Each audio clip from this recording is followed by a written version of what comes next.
Yeah, I'm just gonna jump right into my football talk here, since I already kind of started the ball rolling there. My uncle said something very interesting back when he was alive. My dad said, "Why is football so variable compared to basketball?" And my uncle said, "It's because the ball is oblong. It's not round. That's why football is so variable." Well, that's an interesting statement. He was a very tapped in guy in some ways. Football is so variable. This is why analytics don't know as much as they think they do, and you should be aware of listening to analytics. Quite often analytics is right. They're pretty good at keeping clock management in perspective when it comes to whether to go for the field goal or not. Like, they're taking the clock into consideration there. If you go for a long field goal with a minute and a half left, even if you make it on fourth down, even if you make that field goal, the other team, they have a minute and a half to go down and make a field goal. But if you go for it on fourth down, now you can keep the clock management under your control. You're letting the clock continue to tick with the ball still in your possession. So therefore, and you might be able to still get a touchdown instead of a field goal, right? Now, the thing is, though, about going for it on fourth down, there's a fine line between gutsy calls and foolish calls. Going for it on fourth down when you're only down by 3 and your team is just as good as the other team is, if it's a fourth and long, it's pretty much a bad idea. I understand that 4th and 2 in the red zone, a gutsy call creates a touchdown that gives you an edge. I like those calls. I do not like 4th and 2 run it up the gut. If you're going to go for it on fourth down, even if it's fourth and very short, running it up the gut very rarely works. You're better off passing or doing some sort of tricky play.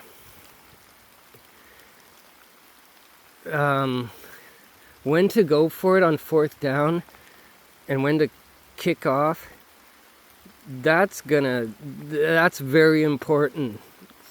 Quite often, if your team is better, or if it's in the first couple drives of the game and you're in field goal range, listen, those first 2 drives of the game, you still have 50 minutes left of playtime in the game.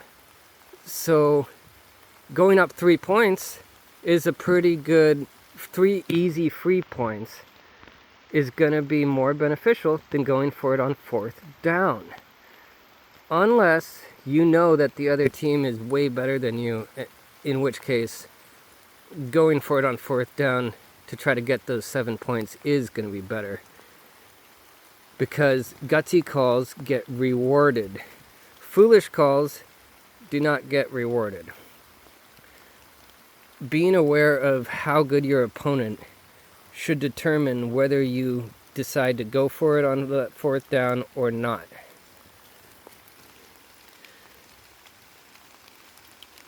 Same with deciding to punt or not, but punting is a little different because you don't have 3 mostly given points available. Okay, if you win the flip, you pretty much have no excuse for receiving the ball in the beginning of the game. I'm sorry, I know that some people disagree with this probably.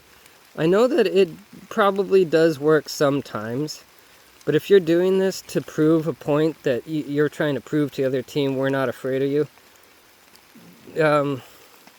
here's the thing. Choosing to receive the ball in the very beginning of the game is not only overconfidence, showing, it's also underconfidence showing. You're showing the other team, well, maybe, I can't remember, maybe that's not the one that's overconfident and underconfident. The overconfident, underconfident decision is that whole going for it on fourth down. You're overconfident in the way that you think you can make it on fourth down. You're underconfident in the way that you're telling the other team that you don't think you have a chance at winning the game unless you go for it on fourth down. That's scenario specifically for the first 2 drives of the game. In the first 2 drives of the game, there's too much time left. There's too many variables to think that you need to go for it on fourth down when you have 3 easy points available. As far as receiving the ball in the beginning of the game, like, there's a reason why teams choose to kick off. It's because, for one, they're going to start with the ball in the second half, which gives them a chance for the 2-for-1. For 2, in the beginning of the game, there's still 60 minutes left of variables. In the beginning of the second half, there's only 30 minutes left of variables. So you're cutting your chances in half of having a variable change the game and make your chances not as good, or to make your chances better. Is never ever, I don't know if I explained that very well, but just take some time to really think about all the pros and cons of choosing to receive the ball. Now, if you're a way better team, then go ahead and choose to receive the ball. But still be aware that you're sending a message to the other team. We think we're so much better than you that we don't mind starting with the ball. We're going to give you an advantage. Choosing to receive the ball in the beginning of the game is always choosing to give the opponent, the other team, an advantage. Whether you see it that way or not, you got to consider that opponent's perspective. In their perspective, maybe they think that you're giving them an advantage. And whether you're aware of it or not, you are giving them an advantage by choosing to receive the ball. Very, very bad decision. What did I just say about saving yourself for the next play? Do not try to make an incredible catch when you're on your game and you're making catches. Instead, wait for the next play and go with the easy route that leads to an easy catch, rather than trying to make a circus catch that could possibly hurt you and does end up taking players out of the game. Just hold yourself for that next play. Be aware that if you do, sometimes your move is to not do something. Sometimes your move is to avoid going for it in a very difficult catch. Sometimes your move is to go to the ground. If you have the ball in your hand, and this here is super duper important, it's going to happen more and more as time goes, is people punching balls out. If you're running and you're getting tackled, allow yourself to go to the ground. If you're running with the ball and you're about to get tackled, allow yourself to go to the ground. Get to the ground as fast as you can. If you fight for 1 extra yard or 2 extra yards after you've gotten the first down, this is insanely foolish. Why? Because players are now super aware of punching the balls out. The more players will refuse to go down and fight for an extra yard or 2 that is unnecessary, the more they're going to get the ball punched out as time goes on, until eventually the league will catch up to this and start training their guys to just go to the ground. Especially if you're a quarterback, don't fight for an extra yard. If you've already got the first down, go to the ground before that ball gets punched out. Especially if you have a guy who's wrapped you up already. He's already got his arms around you. Just go to the ground. Don't try to fight for an extra half a yard. An extra yard can be gained on the next play. You already have the first down. This is especially on the first down. If you're trying to fight for that first down on third or fourth, that's different. I don't blame you for trying to fight for the extra yard if it's in range. If the yard you need is not in range, don't fight for it. Allow yourself to go down. Allow yourself to survive with the ball in your team's possession for another play. Same with the getting hurt thing. Allow yourself to let that ball sail over your head and just wait for the next play. There are certain players, guys who very rarely or if ever get hurt. These guys are so high level that they understand that protecting their bodies and surviving for the next play is the move. It's more important than just going all out on any given play. If you look at the personalities of the players with trying to figure out just what level is that guy on. If you listen to their interviews, if you look at the way they play the game and the way they interact with the other players, you'll notice that there are some players in the league who are simply playing at a higher level than the other players. And those guys make fewer mistakes and they get hurt less often. And they're usually the guys who are building up their team or giving little pieces of advice to the younger guys. Or guys that are not getting all upset about a bad play. They know the game's not over yet. One bad play just means that you guys gotta make up for it later on down the stretch. One of the most beautiful things to watch is a quarterback. He throws an interception and then walks off the field without throwing his helmet or without making a bummed out expression or without throwing a fit.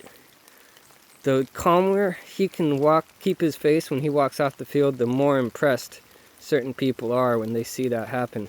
And those quarterbacks become our favorites. We really admire guys like that. Especially because when they make up for all those interceptions with a game-winning drive, they show us all that anything can happen in football, especially when you just stay focused and not worry about what happened. One more thing. This is directed to the fans. If your team is getting booed because the fans don't like the way you're playing, your team's chances of making a nice comeback are not as good as if your fans stand behind you and don't boo at you. If your fans stand behind you, you're going to feel like you have support, and you're going to end up playing better and maybe coming back for the win. If your fans are booing at you, some people might feel a little bit not happy towards those fans, and their juices, their good play juices are diminished by booing of their fans.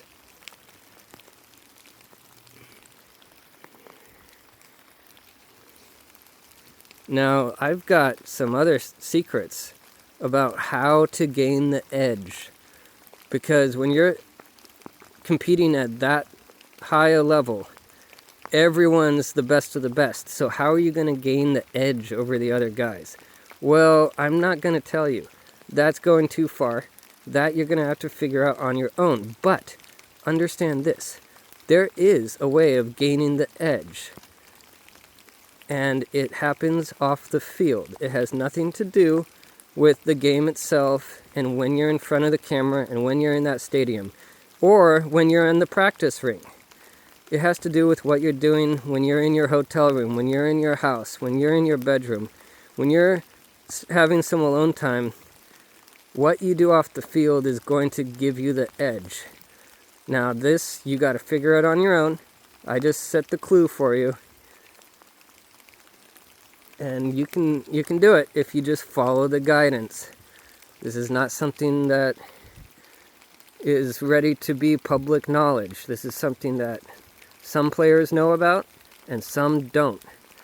And if you're a power piece, if you're the queen of your team, if you're the quarterback, you're going to want to figure out an edge.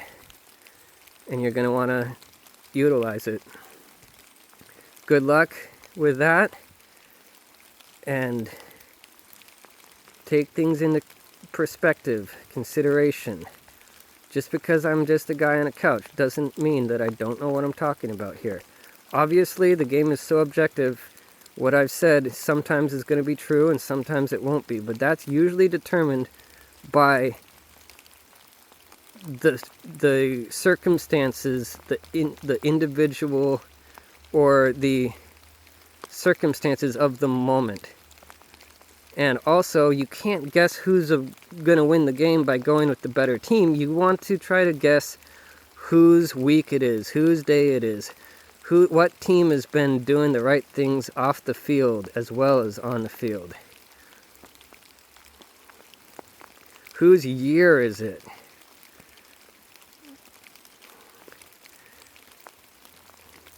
Okay, that's good for now.